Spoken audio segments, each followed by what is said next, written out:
What is going on, guys? We are back playing some more Surviving with Ender.io, and today we're going to be discussing the Weather Obelisk, which is a relatively self-explanatory block. It is an obelisk that allows you to control the weather. Now, unfortunately, it's not as simple as that, but it is still pretty simple to actually get working, and it's not very expensive compared to a lot of the other blocks from other mods that allow you to control the weather. The only downside is it does require the production of Ender.io fluids, which means you are going to need to use the vat like we've been using the last couple of episodes, but trust me when I say it's really not that bad. So we're going to be covering the last 3 Ender.io fluids that are offered, and if we look in the vat, go to the recipes, they are on the last page. We've covered the other 6, at least briefly, but the last 3 are going to be the ones used to change the weather. So we've got liquid sunshine, which is going to allow you to turn it to daytime. You're going to be using fire water to make this, so this one's not as cheap as you might like, but it's only going to require then some glowstone and some sunflowers to make, and that means if you've got bone meal, steady supply of bone meal, and if you're using something like, I guess it would be either the void resource miner, or really anything to generate glowstone, you should be good to do this, and it doesn't really require that much to make. But yeah, that allows you to turn it to be daytime, and then you're going to be able to use water along with clay and snow to make cloud seed, which is going to make it rain, and then you can use that cloud seed along with some more clay, no other ingredient, to make concentrated cloud seed. And what this is going to do is it's going to turn at nighttime, make it rain, and actually make it storm out. So this would be the second most useful one, I would say, considering you might want to use this for, if I recall correctly, Witchery needed it to be storming occasionally. But yeah, pretty much I think the most useful one is going to be the liquid sunshine. But other than that, you've got these 3 fluids right here. Not really bad to make, but we're going to be covering all of these relatively briefly today. And I feel that this is how the mod actually balances out how cost effective, I would say, the Weather Obelisk itself is, because it does not require much power or expensive items to function like other mods like Draconic Evolution, which requires significantly more power to actually get running. So I've been rambling for a fair bit now. We're going to get into the crafting of this and actually show you how it works. First things first, we are going to need to make the Weather Obelisk itself. So there's a couple different things we need to make to actually set this up. So we go to the Weather Obelisk and you see that it takes 3 Solarium, 2 Energetic Alloy, a basic capacitor, and a Weather Crystal. I'm actually going to be making 3 of these because of the 3 different liquids. Each one has its own internal buffer, and eventually you might be producing liquid and not use all of it up, and then you're not going to be able to put the other liquid in to make it function. If you're only going to be using it to turn it daytime, you're only going to need 1, and if you're a little bit clever with how you actually input the liquid, you'll still only need 1. But if you're just going to throw whatever liquid you make in there, I would suggest making all 3 of them. So we're going to make the 3 weather crystals, and then we can throw those back in there. We're going to need 3 capacitor banks. Oh, gotta grab out all 3. Guess we should get all those right there. Okay, so now we have all 3 of those, and now we should finally be able to make all 3 of the Weather Obelisks. So not very expensive to make. Obviously, the Weather Crystal is the most expensive part, requiring 2 Vibrant Crystals, 2 Pulsating Crystals, and 1 Ender Crystal per. But all in all, not that bad, especially because we've got a lot of Endermen to work with in there. No matter how much I kill them, there's still a ton left. So now we've got the Weather Obelisk. But this can't function on its own. Even if you've got the liquid in there, even if you've got the power in there, and everything is good to go and you're super excited and ready, well, you can't make it function yet until you make fireworks. So, might seem a little bit weird, a little bit annoying, but you don't need to make any special type of firework. You don't need to invest anything other than 1 piece of gunpowder and 1 piece of paper to make the firework rocket. As simple as they come, and this one should work. You can put in more expensive ones if you really wanted to, but they won't make any difference. So, we've got those in there. Now, I recall that the older Weather Obelisk, and this is the one that's documented online pretty much everywhere, whatever wiki you look at, I always see this, and I went online because I'd never heard of this before, but everyone has very old info saying what it requires, how much power it requires, so that's why I thought I'd make this video. Is there really isn't much documentation online, but it has changed a lot since the previous Weather Obelisk, which required kind of random stuff being pumped into it, unlike this one. But now we've got all this stuff, we should be good to go. So we can head outside and actually start working. Now I am going to set it up right over here. Not a very large area, but we really don't need that much space. So what we can do is take the 3 Weather Obelisks and put them down I'm going to put them down so that we can pretty much use the same fluid conduit on all of them. It'll be a little bit weird, but we can pretty much just change the connection when we're initially putting the fluids in. So we can do that, and we're going to use a pressurized fluid conduit for these to make sure everything gets moved out. And then we can just go over and we can just disable 2 of them for the time being. So there we go, and now it'll only go into 1, and then we can easily activate the other ones once we've actually got a fluid in here, and we're no longer going to have to worry about the same fluid going into the other 2. So what we're going to need to do next is set up the vat. Now I think 1 vat should be perfectly fine considering it'll all get pumped out.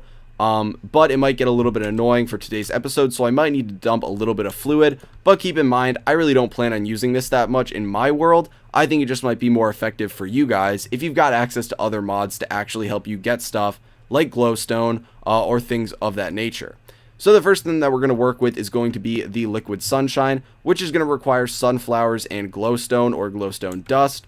So what we're going to do is you get 1 sunflower, and then you can place it down pretty much anywhere. I'll put it down right here. And you just take some bone meal, hold down right click, and boom, all the sunflowers you could possibly need. So we've got 15 now, way more than enough. We can throw those in there. We can throw some of the glowstone dust in there. It should be the same ratio if you use dust or a block. It's 0.25 per of dust or 1 block. So obviously 0.25 times 4 is 1. So it doesn't really matter which one you're using. And then I have some fire water right here. I made it off camera using the other vats just because I don't really feel like automating this right now. It requires me getting blaze powder, and I don't really... I feel like something just moved. I don't know. I thought something moved me. I must be losing my mind right now. But I don't really feel like setting up an automated blaze farm just yet, so I can't automate the production of fire water. But I have the 2 buckets right here. We should be able to just dump these in there. So 1, 2... We got the fire water in there, more than enough for what we're going to actually need to show right now. And as soon as we power this using the dimensional transceiver, we should be good to go.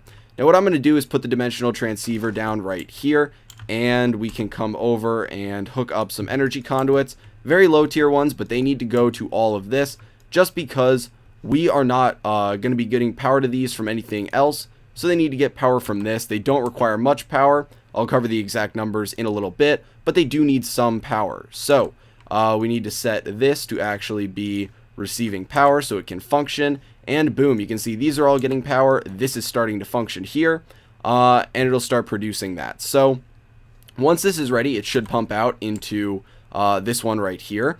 And you can see it's starting to fill up, so I guess now is a great time to talk about the power. Very slowly filling up. It has 100,000 RF internal buffer. You cannot add capacitors to this, so you're stuck with whatever values it's given to you.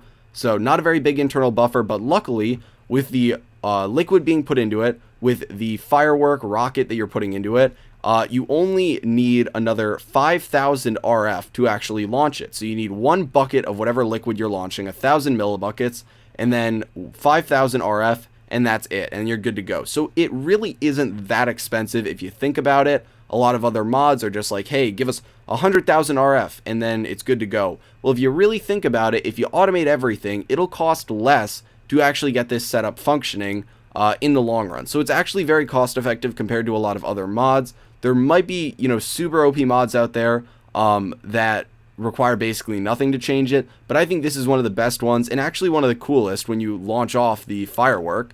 So we can see that this is producing it. It's not super fast. We're at 750 right now, so we will configure this to just push out this side, and it should all get deposited in here, and eventually this will empty out. Thankfully, I made it a pressurized fluid conduit so that we could do that. If you use a regular fluid conduit, you're not actually going to be able to fully empty it and do this setup where you just kind of alternate on what fluids are coming out.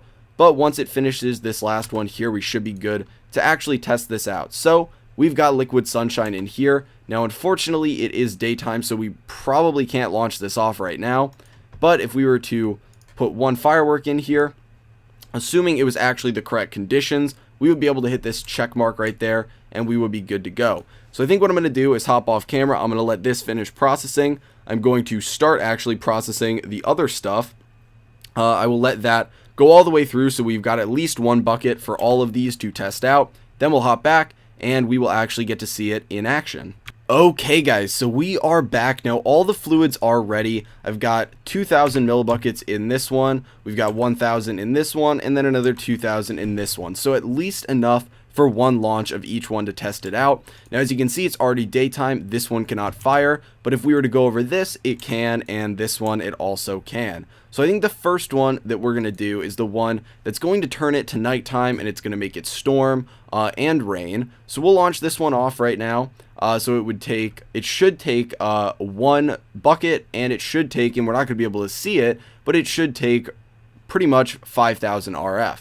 So you can see it progress right there, and it goes up. It's got some really cool particle effects as it goes up, which is why I made sure to turn it on. Now you'll notice it starts raining, it'll become nighttime, and then it will start storming. So I'll wait until that happens so we can actually see the process. The first time I was testing this out, I didn't realize it made it storm because it took so long for there to be some lightning, but there we go. And now if we look over here, hey, we can launch this one off. And if we look over here, we can launch this one off too, because technically it would change the weather in this case. So we're going to launch off this one now. So you can see the rocket there, and you can see it's slowly getting charged up. So it's going to use another bucket of that and 5,000 RF. And once it's done, it will fire off.